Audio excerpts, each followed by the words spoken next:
Halo, Assalamualaikum warahmatullahi wabarakatuh, dimanapun para pemirsa dan penonton dari Lumina Indonesia. Hari ini kita berjumpa lagi di video tentang Lumina Indonesia. Nah, kita mulai dulu dengan basmalah ya, bismillahirrahmanirrahim. Di kesempatan-kesempatan sebelumnya, kita sudah berbagi tentang bagaimana step yang praktis, simple, sederhana, terus bagaimana tentang diagnosis bisnis keluarga. Jadi hari ini kami ingin berbagi tentang bagaimana kita membangun sistemasi di dalam bisnis. Tentu sudah sangat sering ya kita dengar, ayo dong kalau kita misalnya ikut pelatihan tentang entrepreneurship, kewirausahaan atau membangun bisnis, selalu para pembicara itu menekankan pilih aktivitas bisnis gitu. Karena bisnis itu bisa kita wariskan. Bisnis itu bisa kita buat dalam jangka panjang.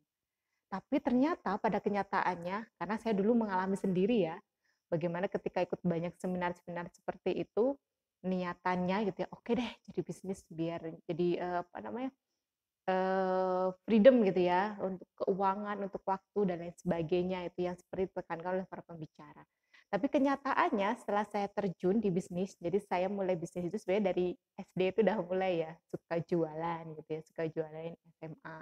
Terus paling banyak sering itu saya lakukan di kuliah dan kuota kegagalan saya paling banyak saya habiskan ketika di kuliah.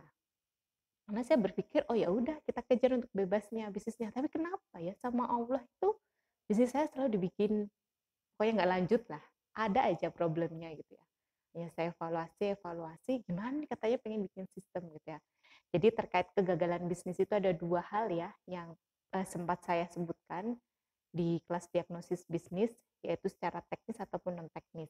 Kalau secara sepengalaman saya pribadi dan saya menjumpai klien-klien saya, banyak dari mereka yang sebenarnya tidak terlalu menguasai tentang ilmu bisnis lebih dalam, bikin sistem, SDM, dan lain sebagainya.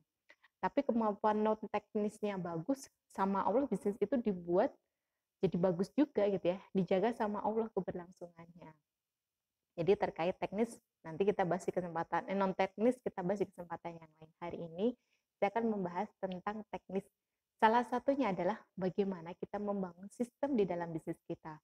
Jadi gimana ya bisa jalan, kita bisa jalan-jalan, kita bisa banyak menebar kebaikan, kebermanfaatan dan bisnisnya tumbuh. Jadi kalau di Lumina itu ada namanya sistemasi bisnis. Sistemasi bisnis itu kalau di sini bisa kita mulai dari level 1 sampai dengan level nanti multinasional atau spiritual, multinasional, TQM gitu ya, sampai dengan spiritual company. Mau menyasar spiritual company juga boleh banget gitu ya. Tapi pada umumnya spiritual company itu baru bisa di-create ketika usia bisnisnya sudah mencapai minimal 20 tahun. Karena ada level 1, level 2, level 3 dan seterusnya yang harus diimplementasikan, yang harus dijaga keberlangsungannya. Contohnya adalah seperti ini. Level 1, level eh, domain 1, domain 2, dan domain 3 itu berbeda. Domain 1 itu level 1 sampai 3. Domainnya seperti apa? Misalnya, saya sedang pergi ke suatu tempat, saya lihat seorang tukang kebun. Ya, kalau kita suka bunga, seorang tukang kebun. Saya jalan-jalan, terus saya tanya ke tukang kebunnya, Pak, Bapak lagi ngapain di sini? Gitu. Kata tukang kebunnya, ya, saya sedang bekerja di sini, saya menata bunga-bunga ini, saya merawat bunga ini, menyirami dan lain sebagainya sesuai dengan tugas yang diberikan ke saya biar saya dapat uang dan saya bisa memberikan makan untuk keluarga saya, untuk memenuhi kebutuhan saya sendiri juga. Itu baru masuk di domain pertama, yaitu fokus terhadap output atau hasil. Kalau di level 1 sampai dengan 3 dimulai dengan level 1, kita fokus terhadap hasil, tapi kita tidak fokus terhadap cara. Karena hasil bisa kita sepakati bersama, tapi cara tidak. Setiap orang punya cara yang berbeda-beda, punya cara tersendiri untuk mencapai hasil yang sama kita sepakati. Jadi itu dibebaskan. Lalu kita masuk ke domain kedua. Saya ketemu dengan tukang kebun yang lainnya ya. Halo Pak, eh, tukang kebun yang selanjutnya, apa yang sedang Bapak kerjakan di sini? Gitu.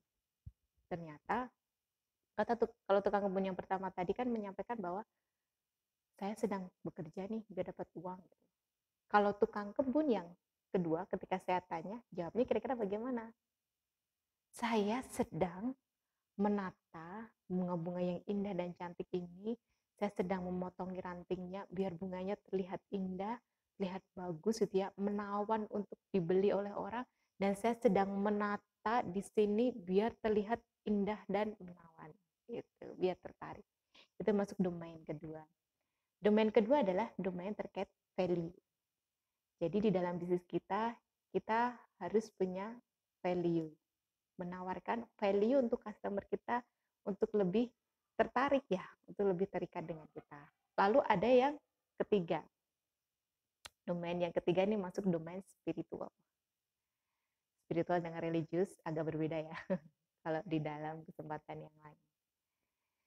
Jadi kalau yang ketiga domain spiritual seperti apa? Saya juga ketemu dengan tukang kebun.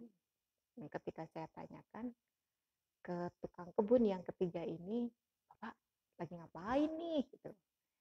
Si bapaknya menjawab, masa nggak melihat saya sedang membuat taman surga, membuat orang-orang untuk datang ke sini. Ternyata orang ketiga yang saya temuin adalah seorang tukang kebun yang sedang menata atau membuat taman di area tempat ibadah, masjid, gereja, dan lain sebagainya. Jadi dia di sini mempersepsikan atau men-setting dirinya, saya sedang menata taman-taman surga gitu ya, taman-taman kebahagiaan gitu ya. Jadi orang ke sini bahagia dan senang. Itu adalah domain ketiga terkait spiritual gitu ya, terkait spiritual. Jadi saya berkontribusi nih terhadap kenyamanan nih, kebahagiaan di tempat ibadah ini. Itu adalah domain spiritual. Jadi ada tiga domain itu yang dibangun. Tentu kalau misalnya kita pengen menyasar ke domain spiritual, bukan hanya sistem yang perlu kita bangun menjadi spiritual, tapi pribadi diri kita sebagai owner terutama atau sebagai top management itu harus spiritual juga. Antara spiritual dan religius itu kan ada perbedaan ya. Religius itu terkait agama, sedangkan spiritual ini terkait sifat-sifat kebaikan yang kita miliki. Kadang ada orang yang ritual agamanya bagus banget gitu ya, rutin dijalankan. Tapi pada kenyataannya yang diperlihatkan dalam kesehariannya tidak sesuai dengan ritual agama yang sudah dilakukan. Nah, itu berbeda antara spiritual dan religius. Karena itu kenapa kalau di teknik sebelumnya kan saya juga sharing tentang spiritual emotional freedom technique atau SEF. Gitu. Jadi di sini ada level 1, level 1 itu prescribe output. Jadi kita menentukan hasil yang mau dicapai, level 2 continuous improvement, current trend, yang selanjutnya profitabilitas, level 5 framework and value system, level 6 shaping system, level 7 konglomerasi, yang selanjutnya total quality, multinational and spiritual company. Itu tadi penjelasan tentang level dalam bisnis ya, dalam sistemasi bisnis. Tapi pemirsa semua tidak usah khawatir gitu ya, saya bisnisnya baru kecil, perlu nggak saya bikin level? Ya sangat perlu banget kita desain dari awal, tapi kita desain yang sesuai dengan skop skala dalam bisnis kita. Karena kebanyakan klien-klien kami di Lumina, walaupun kalau kita lihat omsetnya sudah besar, tetapi masih disebut sebagai berdagang ya, belum membuat sistem bisnis. Karena kata Robert T. Kiyosaki, pengusaha itu tidak bekerja untuk uang, tetapi bekerja untuk membangun sistem. Kenapa? Nanti kan jadi kuat dan bisa diwariskan yang memenuhi kriteria itu. Ketika ada yang salah dan kurang, kita tahu di level mana yang harus kita perbaiki. Dan setiap level ini memiliki jangka waktunya masing-masing. Apa yang perlu diselesaikan itu juga ada masing-masing. Contohnya level 1. Sebelum ke level 1 kita ada pre-level dulu. Biasanya kita cek dulu ya bisnisnya bagaimana, kondisinya apa dan lain sebagainya. Karena kalau misalnya saya pernah, ya udahlah pre-level ini nggak usah dikerjakan, kita langsung masuk ada level 1. Tapi level 1 yang harusnya maksimal diselesaikan dalam 3 bulan, jadi 1 tahun baru selesai. Karena pre-level ini tidak saya selesaikan. Pra-level itu biasanya apa? Kalau di bisnis keluarga itu biasanya termasuk konflik ya, konflik internal di dalamnya. Pemahaman yang tidak sesuai dan lain sebagainya itu banyak sekali di sini. Lalu kalau pra-level ini menurut kita sudah cukup dan sesuai, kita bisa maju ke level 1 gitu ya, mohon maaf, bisa diselesaikan maksimal dalam waktu 3 bulan. 3 bulan diselesaikan, apa saja yang dikerjakan itu banyak ya di sana, salah satunya membuat struktur organisasi yang jelas, KPI, job desk yang jelas, customer research gitu, terus kita ber-FGD, bagaimana kontribusi para karyawan terhadap perusahaan itu kita perlu munculkan.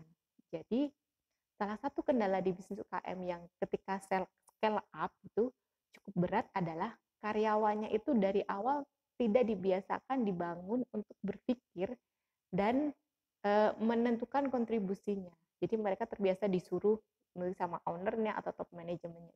Jadi ketika ada sesuatu masalah atau sesuatu hal, daya inisiatifnya itu kurang muncul gitu. Ya walaupun inisiatif itu memang ada bakatnya, tapi kalau misalnya dalam bisnis itu dibiasakan dan dididik dari awal, insya Allah itu akan menjadi kebiasaan yang bagus ya untuk karyawannya. Jadi ketika kita scale up tidak terlalu berat. Oke, jadi pemirsa, alhamdulillah ini sharing singkat dari Lumina terkait level sistem bisnis. Kalau pemirsa semuanya ingin diskusi, ingin bertanya, silahkan boleh di kolom komentar atau bisa chat di WhatsApp kami di Lumina. Dan jangan lupa kalau menurut pemirsa semuanya ini bermanfaat dan baik sekali, silahkan di-subscribe, like, comment, and share untuk saudara-saudara atau teman kita yang membutuhkan bingung tentang bisnis. Oke, sampai jumpa di video selanjutnya. Assalamualaikum warahmatullahi wabarakatuh.